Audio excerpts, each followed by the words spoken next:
Bharat Limited issues 1 lakh equity shares of rupees 10 each to the public at par. The detail of the amount payable on the shares are as follows. Bharat limited வந்து 1 லட்சம் சாதாரண பங்குகளை equity ஷேர்ஸை வெளியிடுறான் பப்ளிக்கு. ஒரு ஷேரோட rate வந்து 10 ரூபான்னு. அந்த 1 லட்சம் ஷேர்ஸுக்கான அமௌண்ட் எப்படி செலுத்தப்படணும் அப்படிங்கிறது கீழே கொடுக்கப்பட்டிருக்கு. On application rupees 5 per share, அதாவது ஷேருக்கு அப்ளை பண்ணும்போது 5 ரூபா தரணும், அதாவது விண்ணப்பிக்கும் போது 5 ரூபான்னு தரணும். On allotment rupees 3 per share, அந்த ஷேரை வந்து ஒதுக்கீடு செய்யப்படும் போது 3 ரூபான்னு தரணும். First and final calls rupees 2 per share, அந்த ஷேருக்கு வந்து ஃபர்ஸ்ட் கால் முதல் அழைப்பும் இறுதி அழைப்பின் போது 2 ரூபான்னு தரணும்னு அந்த ஷேரை வந்து வெளியிடுறாங்க. அதாவது இந்த 10 ரூபா வந்து எப்படி பிரிக்கப்பட்டிருக்குன்னா, அப்ளிகேஷன் பண்ணி 5 ரூபாயும், அலாட்மெண்ட் பண்ண 3 ரூபாயும், ஃபர்ஸ்ட் அண்ட் ஃபைனல் கால் 2 ரூபாயும், இது எல்லாத்தையும் கூட்டினா 10 ரூபா வரும். இப்படி பிரிக்கப்பட்டு பப்ளிக்கிட்டேருந்து வாங்கப்படுது. Application money received for 1,20,000 shares. Excess application money was refunded immediately. என்ன செஞ்சுருக்காங்கன்னா, அப்ளிகேஷன் பணம் எவ்வளோ வந்திருக்குன்னா 1,20,000 ஷேர்ஸுக்கு வந்து அப்ளிகேஷன் பணம் வந்திருக்கு. ஆனால் பாரத் லிமிடெட் வெளியிட்டது வந்து 1 lakh ஈக்விட்டி ஷேர்ஸ் தான். எக்ஸஸாக 20,000 ஷேர்ஸுக்கான அப்ளிகேஷன் பணம் வந்திருக்கு. அந்த எக்ஸஸாக வந்த பணத்தை வந்து இமீடியட்டாக என்ன செஞ்சிட்டுனா ரீஃபண்ட் பண்ணிடுறாங்க. இதுக்கான pass journal entry recorded the above, இதுக்கான ஜேர்னல் என்ட்ரியை வந்து இங்கே கொடுக்கப்பட்டிருக்கிற ரெக்கார்டை வச்சுக்கிட்டு நம்ம என்ன செய்யணும்னா ஜேர்னல் என்ட்ரி ப்ரிப்பேர் பண்ணணும். இந்த ஜேர்னல் என்ட்ரி ப்ரிப்பேர் பண்ணுறதுக்கு முன்னாடி இந்த அப்ளிகேஷன் பணத்துக்கு மட்டும் அப்ளிகேஷன் மணிக்கான என்ட்ரியை போடுறதுக்கான ஃபார்மெட்டை நம்ம ஃபஸ்ட்டு பார்த்துடுவோம். அதுக்கான ஃபார்மெட் வந்து இங்கே கொடுத்துருக்குறேன். இது எப்படி வந்து அப்ளிகேஷன் பணத்தை வந்து ரிசீவ் பண்ணுறோம், அதை எப்படி கேபிட்டலுக்கு ட்ரான்ஸ்ஃபர் பண்ணுறோம், எக்ஸஸ் அப்ளிகேஷன் பணத்தை எப்படி ரிட்டர்ன் பண்ணுறோம் அப்படிங்கிறதுக்கான ஃபார்மெட்டு. இதை பார்த்துட்டு நம்ம சம்ம பார்ப்போம். இப்போ அப்ளிகேஷன் பணம் 5 ரூபான்னு வந்திருக்கு. இப்போ 5 ரூபான்னு வந்துச்சுன்னா அதுக்கான ஜேர்னல் வந்து எப்படி போடணும் அப்படின்னா, அப்ளிகேஷன் மணி ரிசீவ்டு, அப்ளிகேஷன் பணம் வருது, எங்கே வருதுன்னா கம்பெனியோட பேங்க் அக்கௌண்ட்டுக்கு வருது.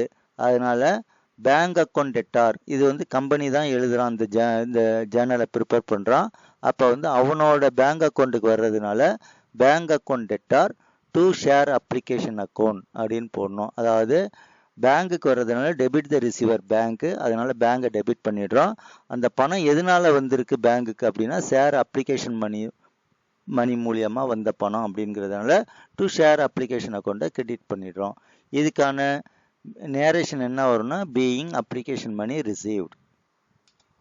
அப்புறம் அந்த அப்ளிகேஷன் பணம் வந்து பேங்க்குக்கு வந்திருக்கு. அந்த பேங்க்குக்கு வந்த பணத்தை எடுத்து வந்து பிஸ்னஸுக்கு பயன்படுத்துகிறான். அப்போ பிஸ்னஸுக்கு பயன்படுத்தும் போது பணத்தை பேங்க்லேருந்து எடுக்கிறான். அந்த பணம் என்னன்னா ஷேர் அப்ளிகேஷன் பணம். அப்போ அங்கே கிரெடிட்டில் இருக்கிறது பணத்தை பேங்க்லேருந்து எடுக்கும் போது ஆட்டோமேட்டிக்காக அந்த ஷேர் அப்ளிகேஷன் டெபிட் வந்துடும். ஏன்னா பணத்தை பேங்க்லேருந்து எடுக்கிறான், பேங்க்கில் வந்து பணம் குறையுதுனால அந்த என்ன பணம் குறையுதுன்னா அப்ளிகேஷன் பணம் குறையுதுனால அதை டெபிட் பண்ணிடுறோம். அப்போ application money transfer to capital account அப்படின்னா என்னன்னா, பேங்க்லேருந்து எடுத்த பணத்தை பிஸ்னஸுக்காக பயன்படுத்தினா அதை கேபிட்டல் அக்கௌண்ட் அப்படின்னு போடுவோம். இதுக்கான journal share application account debtor to equity share capital. ஏன் ஈக்விட்டி ஷேர் கேபிட்டல் அப்படின்னா இது ஈக்விட்டி ஷேர்ஸ் தான் வெளியிடுறான்.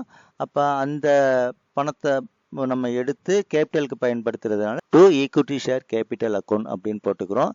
இதுக்கான narration being application money transfer to capital account. அடுத்தது எக்ஸஸான அப்ளிகேஷன் பணம் வந்துருந்துச்சுன்னா, அதாவது 1 லட்சம் ஷேர்ஸ் தான் வெளியிட்டிருக்கான், ஆனால் 1,20,000 ஷேர்ஸுக்கான அப்ளிகேஷன் பணம் வந்திருக்கு. அப்போ 20,000 ஷேர்ஸுக்கான எக்ஸஸாக வந்திருக்கிற அந்த பணத்தை கம்பெனி வச்சுக்க முடியாது, திருப்பி ரிட்டர்ன் கொடுத்துடணும். ஏன்னா அவன் வெளியிட்டதே 1 லட்சம் ஷேரு, ஆனால் 1,20,000 ஷேர்ஸுக்கான அப்ளை பண்ணியிருக்கிறானுங்க எனக்கு வந்து ஷேர் கேட்டு. அப்போ எக்ஸஸாக வந்ததை ரிட்டர்ன் பண்ணுறதுனால இந்த ரிட்டனுக்கு வந்து நம்ம என்ன ஜேர்னல் போடணும்னா எக்ஸஸ் அப்ளிகேஷன் மணி ரிட்டர்ன், அதுக்கு equity share application account debtor to bank. அதாவது இந்த ஃபர்ஸ்ட் இதுக்கு வரும்போது அப்ளிகேஷன் பணம் வந்து பேங்க்குக்கு வரும்போது bank account debtor to share application account அப்படின்னு போடுறோம்ல, இதை அப்படியே ரிவர்ஸ் என்ட்ரி கொடுத்தா தான் கொடுத்துடணும். ஏன்னா இங்கே வந்து பேங்க்குக்கு பணம் வருது, அதனால பேங்கை டெபிட் பண்ணிடுறோம். அந்த பணம் எதனால வந்திருக்குன்னா அப்ளிகேஷன் மூலியமா வந்ததுங்கிறதுனால இங்கே காட்டியிருக்கோம். அதே நேரத்தில் அந்த எக்ஸஸாக இருக்கிற பணத்தை வந்து நம்ம திருப்பி ரிட்டர்ன் பண்ணும்போது பேங்க்லேருந்து பணம் வெளியில் போகுது. அது வெளியில் போகிறதுனால இங்கே ஷேர் அப்ளிகேஷன் இங்கே கிரெடிட்டில் இருக்கிறத இங்கே டெபிட் பண்ணுறோம். ஏன்னா நம்ம வெளியில் அனுப்பிடுறோம். அதனால வெளிமட்டை நல்லா பார்த்துங்க. இப்போ நம்ம வந்து இந்த ஃபார்மெட்டை பார்த்த பிறகு நம்ம இந்த சம்மை நம்ம ஒர்க் அவுட் பண்ணோம். வந்து அப்ளிகேஷன் பணத்தை வந்து ரிசீவ் பண்ணதுக்கான ஜேர்னலை வந்து போடுவோம். ஏற்கனவே நம்ம ஃபார்மெட்டை பார்த்துருக்கோம்.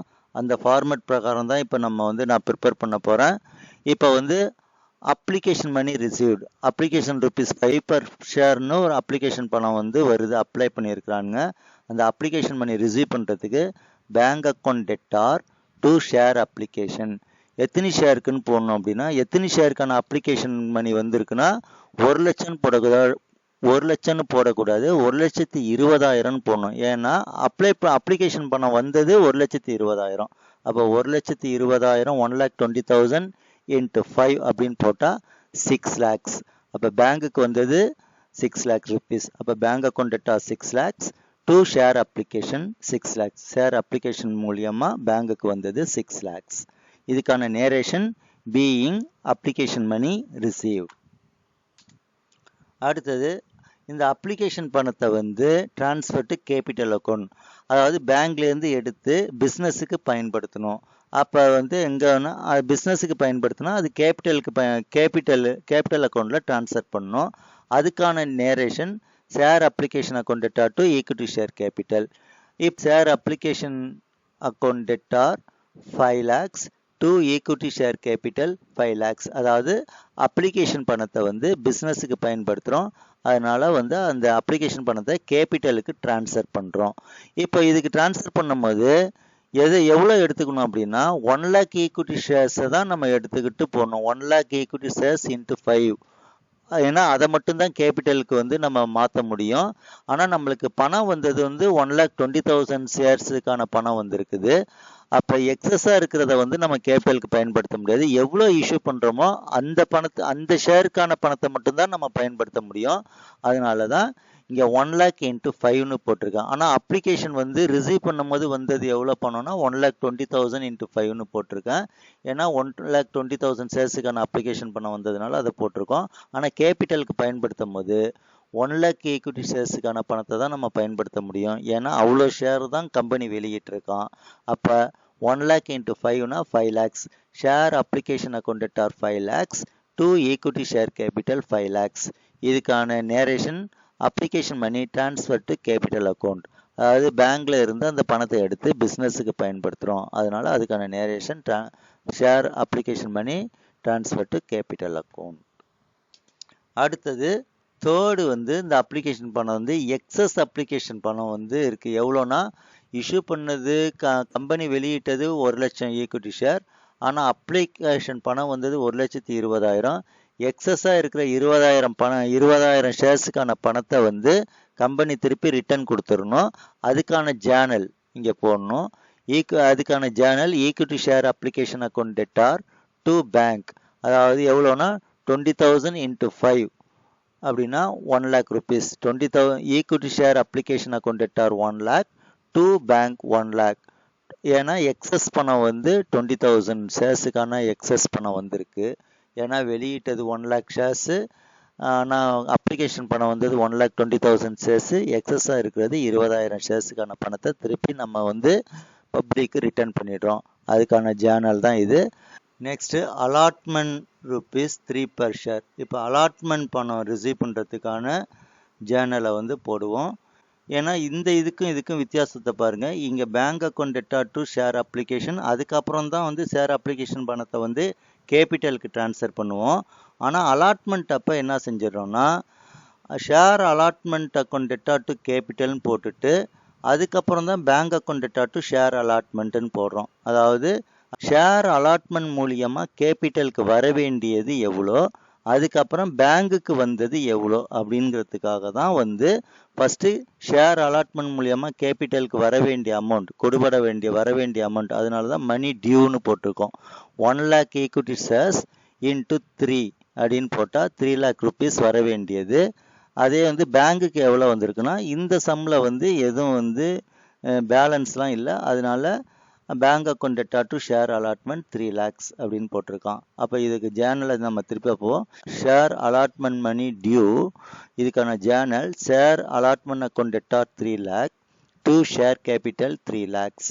இதுக்கான narration being share allotment money due. அடுத்தது ஷேர் அலாட்மெண்ட் மணி ரிசீவ்டு, அதாவது அந்த கேபிட்டலுக்கு இவ்வளவு வர வேண்டியிருக்கு, இந்த பணம் வந்து பேங்குக்கு வந்திருக்கான்னு பார்க்குறோம். எவ்வளோ வந்திருந்ததுன்னா பேங்க் அக்கௌண்ட்டில் போய் பார்க்கும்போது தான் தெரியும். Bank account debtor to share allotments 3 lakhs 3 lakhs. இதுக்கான narration being share allotment money received. ஏன் இது இப்படி மாற்றி போடுறோம் அப்படின்னா, ஃபஸ்ட்டு அப்ளை பண்ணும்போது எவ்வளோ அப்ளிகேஷன் பண்ணோம், எவ்வளோ அப்ளை பண்ணுறாங்கன்னு நம்மளுக்கு தெரியாது. 1 லட்சம் ஷேர்ஸ் இஷ்யூ பண்ணியிருக்கான். சில இதில் வந்து 1,20,000 ஷேர்ஸுக்கு மேலே அப்ளிகேஷன் பண்ண வந்திருக்கு. சில டைமில் அதே 1 லட்சம் வரலாம், இல்லாட்டி இதோட 1 லட்சத்தோட கம்மியாக கூட அப்ளை பண்ணி கேட்கலாம். அதனால நம்மளுக்கு எவ்வளோ ஷேர்ஸுக்கான அப்ளிகேஷன் பணம் வந்திருக்குங்கிறது தெரியாது. அதனால தான் ஃபஸ்ட்டு பேங்குக்கு வந்ததுக்கு பிறகு தான் அந்த எவ்வளோ ஷேர் அப்ளிகேஷன் பணம் வந்திருக்குன்னு பார்த்துட்டு அதை கேபிட்டலுக்கு மாற்றுவோம். எவ்வளோ இஷ்யூ பண்ணியிருக்கோமோ அதை மட்டும். ஆனால் அலாட்மெண்ட் மணி வாங்கும் போது உங்களுக்கு இவ்வளோ ஷேர் நம்ம அலாட்மெண்ட் பண்ணுறோன்னு நம்மளுக்கு தெரிஞ்சிடும்.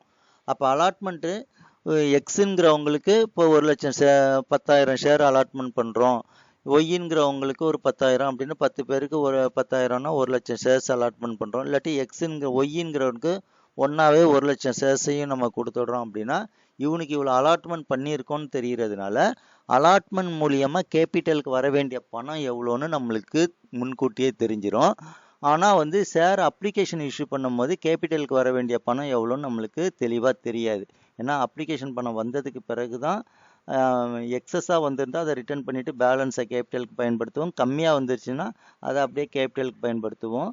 இல்லாட்டி அப்படியே வந்திருந்தாலும் அதை அப்படியே கேபிட்டலுக்கு பயன்படுத்துவோம். அதனால தான் ஃபஸ்ட்டு பேங்குக்கு வந்ததுக்கு பிறகு கேபிட்டல் போடுறோம்.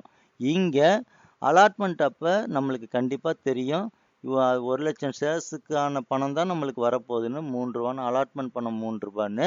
அப்போ ஷேர் அலாட்மெண்ட் மூலயமா கேபிட்டலுக்கு வர வேண்டியதுன்னு நம்ம போடுவோம். ஆனால் கையில் வர வேண்டியதுன்னு போட்டுட்டு அதுக்கான ஜேர்னல் போட்டுட்டு அதுக்கப்புறம் பேங்குக்கு எவ்வளோ வந்திருக்குன்னு பார்ப்போம். இதில் எல்லா பணமும் வந்ததுனால 3 லட்சமும் வந்ததுனால அப்படியே நம்ம கொடுத்துடுறோம். இப்போ மூணாவது on first and final call ₹2 per share. இதுக்கான ஜேர்னல் பார்ப்போம். Share first and final call money due, இதுக்கான journal share first and final call account debtor 2 lakhs to share capital 2 lakhs. அதாவது 1 lakh ஈக்விட்டி ஷேர்ஸ் இன்ட்டு ₹2, அதாவது 1 lakh equity shares issue பண்ணியிருக்கான். First and final call பணம் வந்து 2 ரூபான்னு வரணும். அப்போ 1 lakh into 2 lakhs. அதனால தான் share first and final call ₹2 lakhs to share capital 2 lakhs being first and final call money due, அதாவது ஃபர்ஸ்ட் அண்ட் ஃபைனல் கால் பணம் வந்து பெற வேண்டியது, அதாவது ஃபர்ஸ்ட் அண்ட் ஃபைனல் கால் மூலியமாக கேபிட்டலுக்கு வர வேண்டியது 2 லட்சம் ரூபாய் அப்படின்னு சொல்லியிருக்கான். அதுக்கு அடுத்தது first and final call money received. அடுத்தது பேங்குக்கு எவ்வளோ வந்திருக்குன்னு பார்க்குறதுக்கான journal bank account debtor 2 lakh to first and final call account 2 lakhs. அதாவது பேங்குக்கு எவ்வளோ வந்திருக்குன்னா ஃபர்ஸ்ட் அண்ட் ஃபைனல் கால் மூலியமாக ₹2 lakh வந்திருக்கு. இதுக்கான narration being first and final call money received.